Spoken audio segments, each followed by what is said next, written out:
Hindi cinema और संचार के अन्य साधन लोगों की सोच और उनके नजरिए पर काफी हद तक प्रभाव डालते हैं। इसलिए हर सीन, हर किरदार को बड़े नपे तुले ढंग से पेश किया जाता है। सिनेमा बनाने वाले निर्देशकों का दायित्व होता है कि ये अपनी फिल्मों में किसी धर्म, जाति, समुदाय की मर्यादा का ख्याल रखें, और बेशक ये ख्याल भी रखते हैं, लेकिन केवल हिंदुओं को छोड़कर।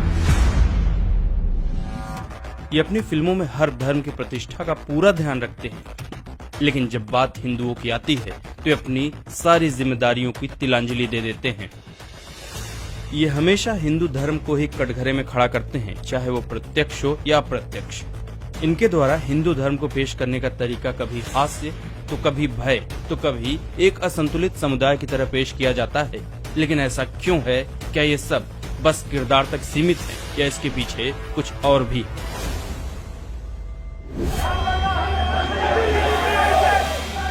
ये सीन हाल ही में रिलीज हुई वेब सीरीज पाताल लोक का है, जिसमें एक ट्रेन में कुछ लोगों को कार सेवकों की तरह दिखाया गया है, जो रामलला हम आएंगे, मंदिर वहीं बनाएंगे का नारा लगाते हुए एक मुस्लिम परिवार को इसलिए मार रहे हैं क्योंकि वो लोग आपत्तिजनक मांस खा रहे हैं।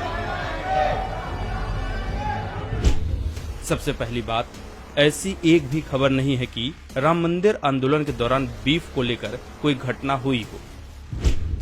इस एक सीन से आप समझ सकते हैं कि कैसे आज के दौर में वेब सीरीज के द्वारा अप्रत्यक्ष रूप से हिंदुओं के खिलाफ समाज में जहर फैलाया जा रहा है। और ये कोई एक सीरीज या फिल्म नहीं है, बल्कि ऐसी हिंदू विरोधी फिल्मों व सीरीजों की लंबी फहरिस्त है।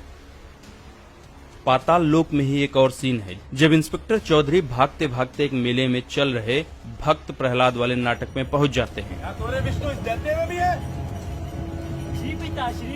गुंडे उनका पीछा कर रहे होते हैं, जिनसे भागते भागते वो स्टेज पर चढ़ जाते हैं। संयोग तो देखिए कि ठीक उस समय खंभे को फाड़कर भगवान विष्णु के अवतार नरसिंह प्रकट होते हैं। नरसिंह के किरदार को भागते हुए इंस्पेक्टर चौधरी जोर का धक्का देकर निकल जाते हैं।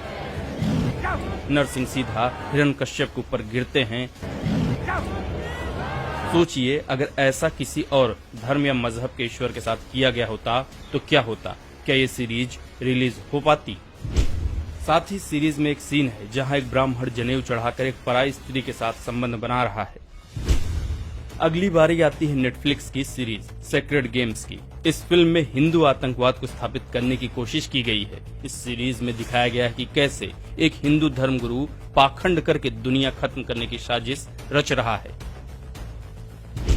नेटफ्लिक्स की एक और सीरीज लव पर स्क्वायर फुट में अभिनेता अभिनेत्री के एक दृश्य में, जिसमें थोड़ी अभद्रता भी थी, उसमें डायलॉग का उपयोग किया गया, रघुकुल रीत सदा चली आई, प्राण जाए पर पप्पी न जाए। रघुकुल रीत सदा चली आई, प्राण जाए पर पप्पी न जाए। जो एक कहावत रघुकुल रीत सदा चली आई, प्राण जाए पर वचन न जाए, यहाँ भी वह कहावत को हास्य में उपयोग में लाया गया, जबकि रघुकुल भगवान श्री राम और उनके कुल को संबोधित करता है। हिंदू विरोध की सारी हदें तो नेटफ्लिक्स के ही शो लैला ने पार कर दी थी। इस शो में दिखाया गया कि भारत एक हिंदू राष्ट्र बन गया है और यहाँ पर दूसरे धर्म वालों को मारा जा रहा है। कोई भी व्यक्ति खुलकर कुछ बोल नहीं सकता है। अगर किसी हिंदू स्त्री ने मुस्लिम से शादी कर ली तो उसके पति को मारकर उसके बच्चों को छीन लिया जाता है और उस स्त्री को जबरदस्ती सारी प्रताड़नाएं दी जाती है। आप इस शो के डायरेक्टर की बेशर्मी का अंदाजा इस बात से लगा सकते हैं कि अगर आप इन घटनाओं को देखें और साथ ही आज से 1000 साल पीछे के बारे में सोचें तो याद आएगा कि ठीक यही घटनाएं हिंदुओं के साथ हुई थी और जिसे अंजाम क्रूर मुगलों ने दिया था। लेकिन इन बिकाऊ निर्देशकों की बेशर्मी तो देखिए, ये सच्चाई दिखाने की बजाय एक काल्पनिक कहानी गढ़ते हैं और उसमें जितना हो सके हिंदू और हिंदू देवी देवताओं के खिलाफ जहर भरते हैं। जरा आप सोचिए, जिस देश ने आज तक कभी किसी देश पर आक्रमण नहीं किया, जहां लोग हमेशा अतिथि देवो भव के आदर्शों पर चलते हैं, जिस देश के बहुसंख्यकों ने हमेशा प्रताड़नाएं झेली, भला वहां के लोग कभी ऐसा कर सकते हैं? 80% हिंदू आबादी वाले देश में ही हिंदुओं को हिंसक और हत्यारा दिखाया गया, लेकिन हिंदू चुप रहे।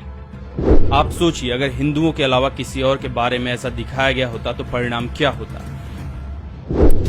आपको पीके फिल्म का वो सीन तो याद ही होगा जिसमें भगवान शिव के रूप में एक व्यक्ति आमिर खान से बचकर भागा भागा फिरता है। आप लोग वो सीन देखकर बहुत हंसे होंगे, लेकिन क्या आपने सोचना चाहा कि केवल हिंदू देवताओं को ऐसा क्यों दिखाया गया, किसी और धर्म को क्यों नहीं दिखाया गया?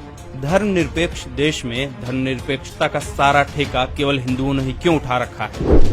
हिंदुओं के खिलाफ प्रोपेगेंडा चलाकर, हिंदुओं की देवी देवताओं के साथ अभद्रता दिखाकर, उनके संस्कृति पर सवाल उठाकर ऐसे सीरीज हिंदुओं को असहिष्णु बताते हैं। प्रोपेगेंडा चलाने वाले ये वही लोग हैं जो बोलने की आजादी के नाम पर, धर्मनिरपेक्षता के नाम पर हर दिन हिंदुओं को नीचा दिखाते हैं।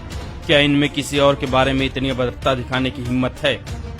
अंत में आपसे यही अपील है कि आप बेशक ऐसी फिल्में या वेब सीरीज को देखें, लेकिन इनके बहकावे में न आए, इनके प्रोपेगेंडा का शिकार न बने, क्योंकि इनका मकसद ही है देश के हिंदुओं में उनके ही धर्म और संस्कृति और इतिहास के खिलाफ घृणा और नफरत पैदा करना।